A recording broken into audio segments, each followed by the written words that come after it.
বন্ধুরা, আমার গার্লফ্রেন্ড অনেক ড্রামাবাজ, তার অ্যাক্টিং অনেক বেশি পছন্দ। আমাদের তো কেবলমাত্র বিয়ে হলো, আর তুমি আমাকে ছেড়ে অফিসে চলে যাচ্ছ।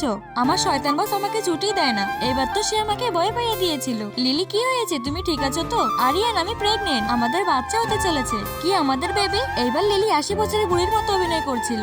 যখন আমাদের 80 বছর বয়স হবে তখন আমরা কি করব? আজকে আমাদের বিয়ের 80তম অ্যানিভার্সারি, আর তোমার তো মনেই নেই। কে বলেছে আমার মনে নেই? এই নাও আরিয়ান, তোমার অ্যানিভার্সারি গিফট। আমি এটা খুলে দেখি।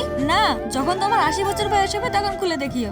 লিলি আমার কাছে ওয়াদা করে সে আমাকে মৃত্যুর আগ পর্যন্ত ভালোবাসবে। কিছুদিন পর একটা খবর শোনার পর আমার মাথায় মনে হয় আকাশ ভেঙে পড়লো। লিলির লাস্ট স্টেজের ক্যান্সার চলছে। প্রথমে তো আমি মনে করেছিলাম সে আমার সাথে মজা করছে, কিন্তু আমি যখন রিপোর্ট দেখি তখন দেখি লিলির সত্যি লাস্ট পর্যায়ে ক্যান্সার চলছে। শুধুমাত্র সে সামনের কয়টা দিন ভালো থাকার জন্য আমার সাথে সবসময় মজা করত। আমি তো ভেবেছিলাম সে অ্যাক্টিং এর জন্য পাগল। তার অনেক কিছু ছিল, কিন্তু সেটা আমরা ভবিষ্যতে করতে পারবো না। একসাথে মিলেমিশে থাকা, বাচ্চা হওয়া এবং বৃদ্ধ বয়স পর্যন্ত একসাথে থাকা। সরি আরিয়ান, আমাকে মাফ করে দাও। আমাদের সাথে এই পর্যন্তই। আমি আমার শেষ নিঃশ্বাস পর্যন্ত তোমার স্মৃতি ধরেই বেঁচে থাকবো। বন্ধুরা, তোমরা কে ভিডিওতে লাইক সাবস্ক্রাইব করো না?